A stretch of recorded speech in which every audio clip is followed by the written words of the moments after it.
معمرة مملوءة بالحكايات، حكايات من التراث الجزائري، حكايات من تراثنا، من الصحراء الجزائرية ومن الجبال الجزائرية، من العادات والتقاليد الجزائرية، مع هذا الديكور واللباس. كان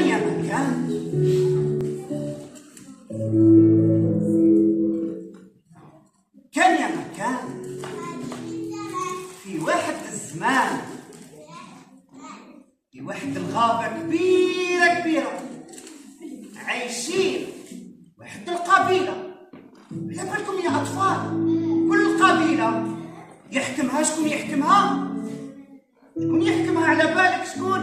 رئيس ولا شيخ؟ شيخ القبيلة. أرواحي تجلسي معانا، تفضلي انتيا. شكون يحكمها؟ شيخ القبيلة. في هذه القبيلة، مرحبا بك، تفضلي تجلسي وتحبي. تحبي في الأرض، تحبي هنا كيما تحبي. شيخ القبيلة، هذيك القبيلة يا أطفال كانوا عايشين في حب وسلام، في سعادة واطمئنان، لأنه شيخ القبيلة كان إنسان عادل ويحب الحق ويحب الخير كل أهل القرية ولا أهل القبيلة. كانت عنده بنته شابة وزينة، واسمها سلطانة. بدات تكبر وكبرت، وعلى بالكم سلطانة بنت رئيس وشيخ القبيلة أي شاب في القرية يحب يتزوج بها. واحد النهار قال لها باباها يا بنتي راكي كبرتي ولازم تتزوجي وتجيبي لنا أطفال زينين وشابين كيما انت. قال لها شوفي يا بنتي، عندي خطة وإذا تسمحي لي وتقبلي الخطة نتاعي. قالت له وش الخطة نتاعك يا بابا؟ قال لها الخطة نتاعي تفهمين؟ هكذا كان الحال. في اليوم الثاني شيخ القبيلة نادى على كل شباب القرية، دار لهم إعلان وقال لهم يا شباب القرية، اللي يقدر يجيب لي حاجة غريبة عجيبة راح يكون زوج بنتي سلطان. أهل القرية بقاو في حيرة، محيرين ومحتارين، وشنو هذه الحاجة الغريبة والعجيبة؟ وين رايح نلقاو حاجة غريبة وعجيبة؟ شدوا الطريق وكل واحد اخذ طريق وراح فيه. في هذيك القرية يا أطفال يا شاطرين ويا زينين، كانوا كاينين 3 شبان إخوة. قالوا حتى احنا نشاركوا. بالك واحد فينا راح يكون هو زوج سلطانة بنت شيخ القبيلة. تفاهموا وداو معاهم الزاد. تعرفوا شنو الزاد؟ وشنو الزاد؟ باطيسري. شنو الزاد؟ أرواح يا شطار. الزاد داو الأكل. وشنو ثاني وش داو؟ الماء. أرواح يا شاطر. داو الأكل والماء والباطيسري نهار العرس. جلسي تفضلي هنايا. أرواح الشاطر. داو معاهم الزاد هنا هنايا. البردان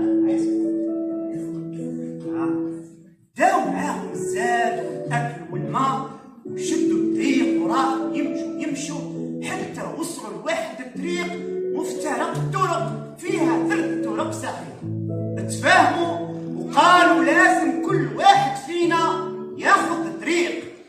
بعد 3 أيام نعاودوا نتلاقاو في هذا المكان، وإن شاء الله كل واحد منكم يجيب حاجة غريبة ولا عجيبة.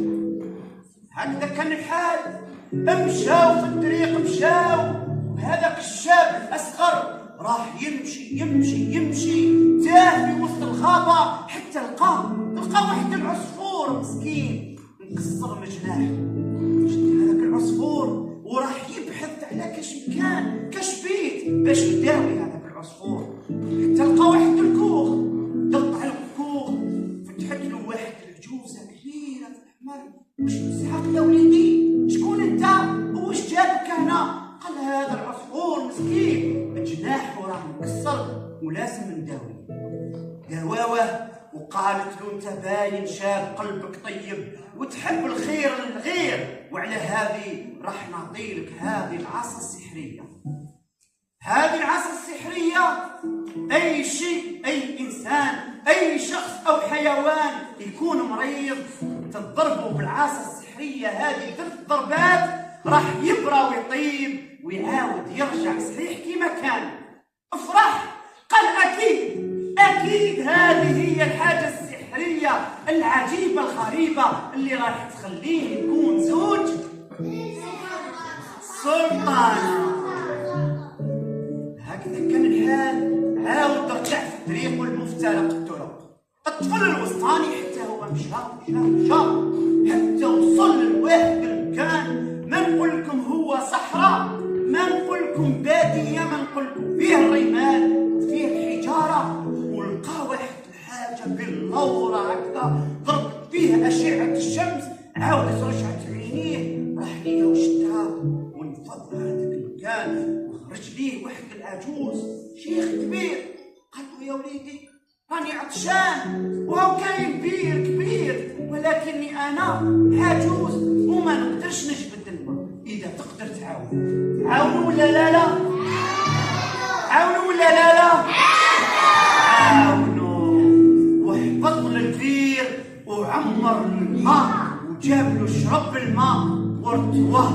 قال له نهديلك هذه البلورة العجيبة السحرية. قال له وش دير هذه البلورة؟ قال له مسح عليها 3 مرات وراح توريلك وش كاين في مكان آخر. قال له جربوها؟ قال له جربها. قال له راني حاب نشوف بابا ويما واش راهم يديروا. ومسحوا على البلورة هذيك حتى شاف باباه ويماه. تفضل وفرح ودالك البلورة وقال أكيد هذا هو الشيء الغريب والعجيب اللي راح يخليه يكون زوج سلطان. حتى الطفل الكبير اللي خذا طريقه ومشى حتى وصل لواحد السوق. هذا السوق لأطفال يبيعوا فيه إلا الأشياء الغريبة والعجيبة. شاف واحد الشاب قاعد مسكين على باب السوق ويبيع في واحد يبيع في وش يسموها هذه يا أطفال؟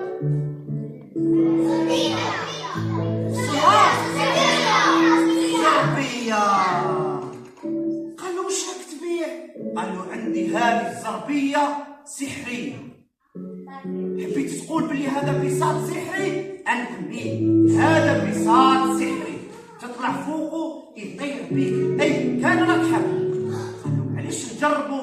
قالوا وجربوا وطار بيه أي مكان وطار ورجع. وين رجع؟ المفترق الطرق، المكان اللي يتفاهموا ويتلاقوا فيه. وشكون اللي رجع الأول يا أطفال؟ شكون اللي رجع الأول؟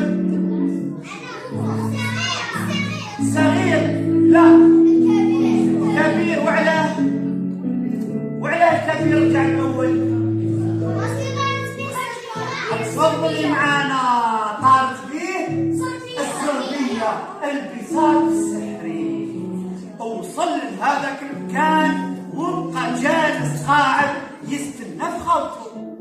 بعد تفضلي معايا زين فوق الزربية تاع العرب. بقى في هذاك المكان يستنى حتى زاد جا خوه الثاني، زاد جا خوه الثالث، وكل واحد منهم جاب حاجة غريبة وعجيبة. السلطانة تكلم الأول، قال له أنا جبت هذا البساط السحري وراني وصلت أنا الأول. تكلم الطفل الثاني قال لهم جبت هذه البلورة العجيبة نقدروا نشوف فيها أي مكان. الصغير قالوا له أنت ما جبت والو؟ قال لهم جبت هذه العصا سحرية، أي واحد يكون مريض نضربه بالضربات راح يبرى ويطيب ويرجع سليم. قالوا يلا نجربوا البلورة ونشوفوا سلطانة وش راهي تدير. جاو تلايموا على البلورة وجربوها ولقاو سلطانة مسكينة مريضة. كي لقوها مريضة خوهم قال لهم يلا بسرعة اطلعوا على البساط السحري، وطلعوا فوق البساط السحري وراحوا طاروا حتى وصلوا لبيت شيخ القبيلة. الشاب الصغير وش جبد؟ العصا السحرية، وضرب سلطانة 3 ضربات وسلطانة عاودت رجعت كيما كانت صحيحة وطابت ورجعت فيها صحتها. لكن يا أطفال شيخ القبيلة بقى محير ومحتار. الشباب 3 كل واحد منهم جاب حاجة غريبة وعجيبة. شكون اللي يستاهل يكون زوج سلطان؟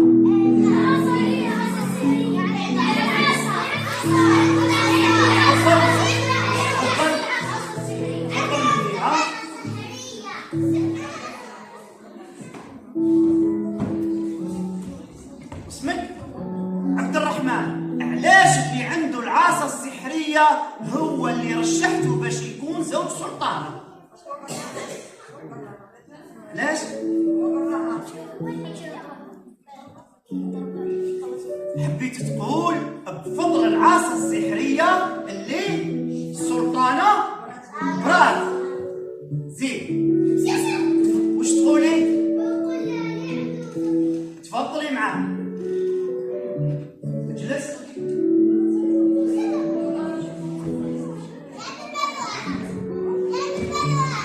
تفضلي. اسمك؟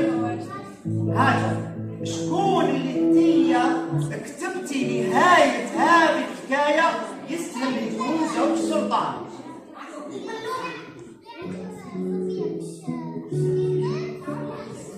حبيتي تقولي لو كان ماشي البساط السحري ما يوصلوش بسرعة عند سلطان. زين تفضلي معانا جلسي.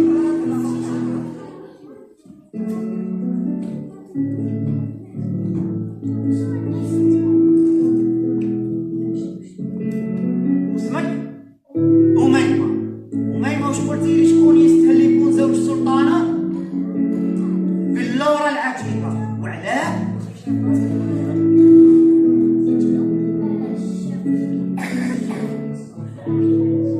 يعني لو كان ما كانش باللورة العجيبة ما يشوفوش باللي السلطانة راهي مريضة.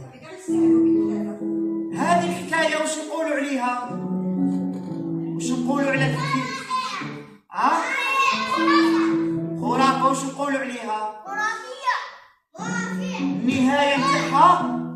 نهاية سعيدة. لا، نهاية مفتوحة. تصفيقة. أطفال، كاين بعض الحكايات نهايتهم باينة كما نقولوا عندها نهاية واحدة. كاين بعض الحكايات النهاية تاعها مفتوحة. لماذا مفتوحة؟ باش يخلوا خيال الطفل يخمم ويكتب النهاية كما يحب هو، ومن هذه الطريقة خيال الطفل راح يزيد يتوسع. شكرا لكم. كما راكم ارواحوا فطرينا ديروا صورة باش يعاودوا يطلعوا أطفال وحدو اخرين. كما راكم جالسين راكم